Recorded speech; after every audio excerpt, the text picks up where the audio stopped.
செந்தில் பாலாஜிக்கு குறி பின்கதை என்ன என்றுதான் தலைப்பு வைத்திருக்கிறோம். முதல்வர் நாளை கரூர் செல்வதற்கு முன்பாக திரு செந்தில் பாலாஜி, அவரது சகோதரர் திரு அசோக்குமார் இருவரையும் கைது செய்துவிட வேண்டும் அப்படின்ற முனைப்பை தாவேக அரசு காட்டுவதாக தான் சமூக வலைதளங்களில் ஊடகங்கள்லாம் செய்திகள் வெளியானது. அந்த நோக்கம் தானா பிரதான காரணம்? இல்லை, அப்படி ஒரு குற்றச்சாட்டு வைக்கப்படுகிறது. டெல்லி இது கரூருக்கு போகிறதுக்கு முன்னாடி அவரை கைது பண்ணிடணும் அப்படிங்கிற ஒரு குற்றச்சாட்டு வைக்கப்படுது. ஆனால் இந்த வழக்கினுடைய பின்னணியை பார்க்குற போது இவர் இந்த ஆட்சியை கவிழ்ப்பதற்காக குதிரை பேரத்தில் ஈடுபட்டதுக்காக ஒரு பெரிய செயின் லிங்காக அவங்க சொல்கிறாங்க.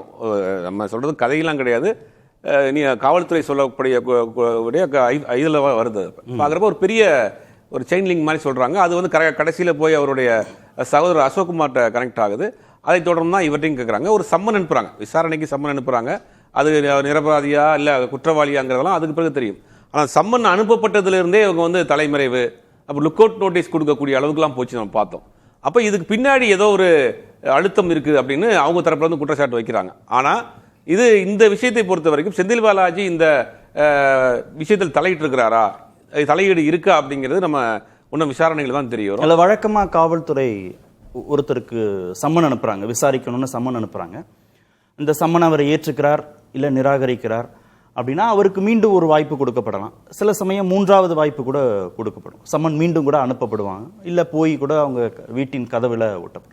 இங்கே உடனே லுக் அவுட் நோட்டீஸ்னு அடுத்தடுத்து அது இருக்கிற மாதிரி தெரியுது. இல்லை, இவர் ஒரு நீண்ட அரசியல்வாதி, ஒரு சட்டமன்ற உறுப்பினராக இருக்கிறார், முன்னாள் அமைச்சராக இருக்கிறார். ஒரு சாதாரண விசாரணை தானே, இதுக்கு ஓடி ஒழிய வேண்டிய அவசியம் இல்லைங்கிறதா அவங்க குற்றச்சாட்டு. இல்லை, இதுவே பொருத்தமாக இருக்கலாம். முன்னாள் அமைச்சர், முன்னாள் சட்டமன்ற உறுப்பினர், ஒரு கட்சியின் முக்கிய பொறுப்பில் இருக்கிறார், எங்கேயும் ஓடி ஒளிய போறதில்ல, அவர் வரட்டுமே அப்படின்னு இன்னொரு சம்மன் ஒரு முயற்சியை ஏன் செய்து பார்க்கல காவல்துறை? உடனடியாக இதை நீங்க இந்த பாயிண்ட் ஆஃப் வியூல பார்த்தா இது இவங்க வைக்கக்கூடிய குற்றச்சாட்டு. ஏன் இவ்வளவு வேகம் காட்டுறாங்க, ஏன் இவ்வளவு அவசரம் காட்டுறாங்க? ஆனா அந்த பாயிண்ட் ஆஃப் வியூல பாக்குறப்ப இவங்க ஏன் இந்த ஒளிகிறது, அதை தொடர்ந்து இவங்க வந்து சில பேர் தலைமறைவாகிற விஷயங்கள், சில பேர் வெளிநாட்டிலேருந்து ஒருத்தர் முயற்சி பண்ணியிருக்காங்க, அவருக்கு லுக் அவுட் நோட்டீஸ் கொடுத்துருக்காங்க, லட்சுமி நாராயண் நினைக்கிறேன் அவருடைய பேர். அப்படிங்கும்போது ஒரு பெரிய செயினிங் நெட்வொர்க்காக இருக்குது. ஒரு யாருக்குமே ஒரு ஆட்சியை கலைப்பதற்கு இவ்வளோ பெரிய வேலை செய்கிறாங்க அப்படின்னா ஒரு தனிப்பட்ட கவனம் வரத்தானே செய்யும். அப்போ ஒரு விசாரணைக்கு ஒரு நீண்ட மூத்த அரசியல்வாதி விசாரணை கலைக்கிறப்ப அவருடைய லீகல் டீமோட போய் அட்டன் பண்ணிட்டு போயிடலாமே, ஏன் ஓடி ஒழியணும்? அங்கே தானே மேலும் மேலும் மேலும் சந்தேகத்தை வலுக்கிறது. இப்போ அதையே வந்து அவங்க தவிர்த்துருக்கலாம். இப்போ நீங்கள் இவரை அனிதா ராதாகிருஷ்ணன் விசாரணைக்கு கூப்பிட்டாங்க, அவர் விசாரணைக்கு போனார், சாயங்காலம் அவர் சொந்த ஜாமீனில் வெளியே வந்தார், முடிஞ்சு போச்சு. அதே மாதிரி இவரும் போயிருக்கலாமே. கைது பண்ணாங்க அவரை, கைது பண்ணாங்க, விசாரணைக்கு கூட்டு போனாங்க, கைது பண்ணாங்க, அப்புறம் சொந்த ஜாமீனில் வெளியே வந்துட்டார். அதே மாதிரி இவரும் போயிருக்கலாம், லீகல் டீமோட போய் ஆஜராயிருக்கலாம். அது வழக்கின் தன்மை என்ன? திரு அனிதா ராதாகிருஷ்ணன் மீது அவதூறு வழக்கு, அனிதா ராதாகிருஷ்ணன் மீது அவதூறு வழக்கு, முதலமைச்சர் திரு விஜய அவதூறாக பேசின வழக்கு. அதற்கு மாலை நிபந்தனை ஜாமீன் கிடைக்குது அப்படின்றதுல ஒன்றும் பெரிய விஷயம் கிடையாது. அது வழக்கமாக கையாள. இந்த வழக்குக்குமே வந்து ரொம்ப சீரியஸான குற்றச்சாட்டுல வச்சிருக்கீங்க. இல்ல, குற்றச்சாட்டு இருக்க போய் தான் வச்சிருக்காங்க. குற்றச்சாட்டு இந்த ஆட்சியை கலைப்பதற்கு தொடர்ந்து வேலை செஞ்சுக்கிட்டே இருக்கிறாங்க அப்படிங்கறதா குற்றச்சாட்டு. நம்ம கண் கூட பாக்குறோம். திமுக சேர்ந்து ஆட்சி அமைக்க முயற்சி பண்ணாங்கன்னாங்க, அப்புறம் அண்ணன் திருமாவளவன் அவர்களை முதலமைச்சராக்க முயற்சி பண்ணாங்க. அதுக்கப்புறம் போராட்டங்கள் எல்லாம் தொடர்ந்து சொல்லிட்டே இருக்காங்க, ஆட்சி 3 மாசம் தாங்குமா, 2 மாசம் தாங்குமா. நீங்க அதெல்லாம் சொன்னது சட்டவிரோதமானது கிடையாது. அதிமுகவும் திமுகவும் சேர்ந்து ஆட்சி அமைத்திருந்தால், இல்ல திருமாவளவனை முதல்வர் ஆக்கியிருந்தால், அதெல்லாம் நடந்திருந்தா அது சட்டவிரோதம் கிடையாது. சட்டவிரோதம் கிடையாது, அது இல்லைன்னு சொல்லலையே. ஆனா அதுக்கெல்லாம் ஒரு முயற்சி செய்தார்கள். அதுக்கப்புறம் ஆட்சி அமைக்க அப்புறம் ஆட்சி கலைக்கிறதுக்கு நாங்க 3 மாசத்துல போய் அப்படியெல்லாம் சட்டவிரோதமா முயற்சி பண்ணாங்க. அதனால இப்பவும் சட்டவிரோதமா நடந்தாங்கன்னு ஒப்பிட முடியாது. இல்ல, சட்டவிரோதமே கிடையாது.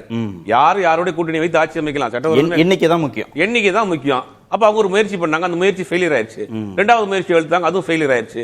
3வது முயற்சி எடுத்தாங்க, அதுவும் ஃபெயிலியர் ஆயிடுச்சு. திருமாவளவன் முதலமைச்சர் ஆக்கலான்னு 3 முயற்சியுமே ஃபெயிலியர். அப்புறம் ஆட்சி அமைக்கிறாங்க, கூட்டணி கட்சியெல்லாம் சேர்ந்து ஒரு ஆட்சி அமைக்கிறாங்க.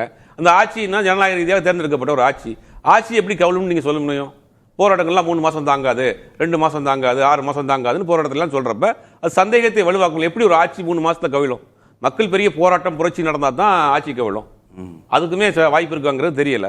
அப்போ அந்த மாதிரியான ஒரு சம்பவம். அதை தொடர்ந்து சட்டமன்ற உறுப்பினரை விலை பேசுகிற விஷயம், ஒரு சட்டமன்ற உறுப்பினர் கம்ப்ளைண்ட் கொடுத்துருக்காரு, போய் என்கிட்ட பேசுகிறாங்கன்னு ஆதாரத்தை கொடுக்குறாரு.